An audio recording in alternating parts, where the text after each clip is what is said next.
Bagian 19. Dilema. Dimas, aku mendesis, mendengar permintaannya untuk menerima Mona tinggal di sini. Bagaimana cara aku menjelaskannya pada anak sekecil ini? Mama dengar Dimas kan? Dimas membuyarkan lamunan panjangku. Boleh ya, Tante Mona tinggal di sini? Tanyanya lagi. Allah, aku harus jawab apa? Aku membolehkan kamu tinggal di sini bukan berarti aku menerimamu. Ini semua demi Dimas. Ucapku memperingatkan perempuan tidak tahu diri itu. Mona hanya tersenyum yang tidak bisa kuartikan. Terima kasih, Dimas sayang. Sekarang tante udah tinggal di sini. Kamu senang gak? Tanya Mona ke Dimas yang langsung direspon anak itu dengan anggukan senang. Hatiku benar-benar terasa nelangsa. Menyesal betapa abainya aku selama ini hingga tidak menyadari sesuatu yang berharga telah diambil perhatiannya, Mas Angga dan juga Dimas. Aku tidak akan membiarkan Dimas juga direbut oleh perempuan itu. Dimas, sekarang Tante Monanya udah tinggal di sini. Sekarang Dimas istirahat ya, ucapku lembut membujuknya. Tapi Dimas masih mau main sama Tante Mona, rengeknya. Besok kita main lagi. Sekarang Dimas istirahat ya, bujuk Mona. Janji, tanya Dimas. Yang dibalas Mona dengan anggukan sembari tersenyum manis. Aku benar-benar jengah. Dimas pun langsung menurut saat Mona membujuknya untuk istirahat. Ini semua tidak boleh dibiarkan. Aku yakin perempuan licik sepertinya pasti sudah merencanakan sesuatu. Setelah Dimas masuk ke kamarnya, Mona langsung menatapku dengan tersenyum penuh kemenangan. Mama pun ikut tersenyum. Harusnya kamu bersyukur, Lid. Sekarang kamu tidak kerepotan lagi buat ngurus Angga juga. Dimas karena ada Mona, ucap Mama sembari tersenyum semeringah. Aku benar-benar tidak habis pikir. Entah apa benar atau salah yang diucapkan Mama. Bagaimana aku harus mensyukuri semua ini? Kehadiran seseorang yang jelas-jelas telah merusak kebahagiaan rumah tanggaku. Ya sudah, kalau semuanya sudah selesai, Mama izin pamit pulang. Kalian baik-baik ya. Loh Tante, maksudnya Mama hari sudah malam, kenapa nggak nginap saja dulu? Besok baru pulang, ucap Mama dengan lembut. Sekilas Mama menatapku, menunggu persetujuan dari tuan rumah sesungguhnya. Aku masih bergeming. Iya, besok pagi nanti Angga akan antar Mama pulang, ucap Mas Angga menimpali. Terlihat Mama menghela napas. Ya sudah, kalau kalian maksa, kamu nggak keberatan kan, Lid, kalau Mama juga nginap di sini? Tanya Mama. Aku hanya tersenyum kecut. Aku benar-benar dibuat cengah oleh kedua orang yang menumpang hidup di rumah ini. Siapa lagi kalau bukan Mas Angga dan Mona yang berlagak tuan rumah memutuskan semuanya sendiri tanpa meminta persetujuanku. Aku tidak masalah Mama mau nginap di sini, yang jadi permasalahanku kedatangan gundiknya Mas Angga dan ingin tinggal bersama.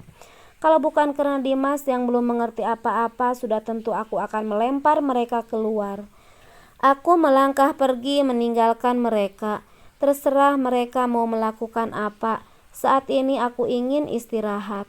Di dalam kamar aku justru tidak bisa memejamkan mata dan terus memikirkan langkah yang harus kuambil tanpa melibatkan Dimas di dalamnya. Aku terjaga saat sinar mentari masuk menerobos ventilasi kamar dengan posisi kepala di ujung kaki sembari mengerjap-ngerjapkan mata dan melihat sekeliling. Sudah jam berapa sekarang? Kepalaku terasa pusing. Nampaknya aku ketiduran setelah lelah berpikir semalam.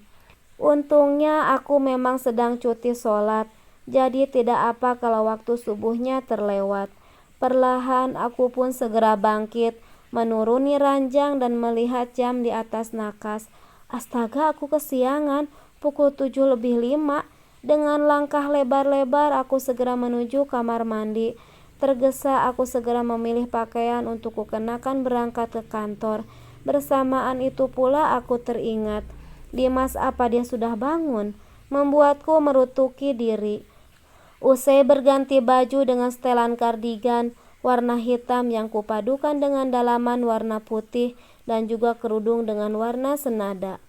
Buru-buru aku keluar menuruni anak tangga dengan langkah tergesa. Aku tercekat melihat pemandangan di meja makan. Mas Angga dan Dimas sudah nampak begitu rapi dengan setelan ke kantor dan seragam sekolahnya. Juga Mama nampak semringah melihat anak dan cucunya. Tidak lama kemudian Mona muncul dari arah dapur dengan membawa nampan berisi teh. Duh, mantu Mama rajin amat. Puji Mama melihat Mona muncul dari arah dapur tanpa menyadari kehadiranku. Seketika hatiku terasa perih melihat pemandangan itu. Kenapa aku lupa kalau ada tamu di rumahku? Dan sekarang aku seperti orang asing. Aku berdehem menyadarkan status mereka bahwa akulah tuan rumah. Mereka pun menoleh ke arahku. Mbak Lydia udah bangun, ayo Mbak sarapan, ajak Mona basa-basi. Apa-apaan ini? Kenapa statusku seperti numpang tinggal bersama mereka? Dan kenapa sikap Mona sekarang berubah jadi manis setelah kemarin berisi tegang denganku? Gara-gara aku suruh membantu Bi Intan. Pikiranku langsung memberi warning. Pasti ada sesuatu yang tidak beres. Saya buru-buru dan harus segera ke kantor. Tolakku, lalu mengajak Dimas berangkat. Ayo sayang, kita berangkat, ajakku. Dimas berangkat ke sekolahnya sama Papa dan Tante Mona aja, tolaknya. Aku benar-benar tercengang dengan penolakan Dimas. Dimas, desisku, merasa tidak terima dengan penolakannya. Lydia, tidak apa-apa, nanti biar Mas dan Mona yang antar, sekalian nganterin Mama pulang, ucap Mas Angga. Kamu berangkat saja ke kantor. Aku menghela napas lalu membuangnya dengan maskul, sembari memaksa tersenyum demi Dimas. Aku harus bisa menahan segala gejolak, akhirnya aku memilih untuk mengalah. Baiklah kalau begitu saya berangkat duluan. Sayang, Mama berangkat ya, ucapku sembari mencium pipinya. Iya, Mama hati-hati ya, balasnya yang kubalas dengan tersenyum getir. Bi, tolong selama saya pergi awasi mereka dan laporkan jika ada sesuatu yang mencurigakan. Titahku saat berada di teras depan. Aku segera memasang kacamata hitam agar Bi Intan tidak melihat ada benda bening yang saat ini tengah kutahan. Baik, Bu, jawab Bi Intan, sembari menatapku dengan tatapan iba. Aku benci dikasihani.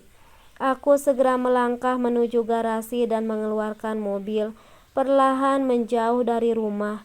Tangisku pecah meratapi nasib yang kini tengah menimpaku. Aku benar-benar merasa sendiri. Apa aku terlalu egois karena tidak bisa menerima takdirku sendiri bahwa Mas Angga telah menikah lagi? Wanita mana yang bisa menerima dengan ikhlas saat tahu suami yang terlihat begitu menyayangi keluarganya, diam-diam mempunyai wanita idaman lain. Dan sekarang Dimas juga terasa menjauh dariku, membuatku benar-benar merasa sakit, lebih sakit dari pengkhianatan yang dilakukan Mas Angga. Allahu yahdik, apa yang harus kulakukan? Keadaan ini benar-benar membuatku dilema. Aku bisa saja mengusir mereka, tetapi bagaimana dengan Dimas? Ku tersadar ada seseorang yang kini tengah menyeberang di depan mobil yang kukendarai, hingga membuatku terpekik.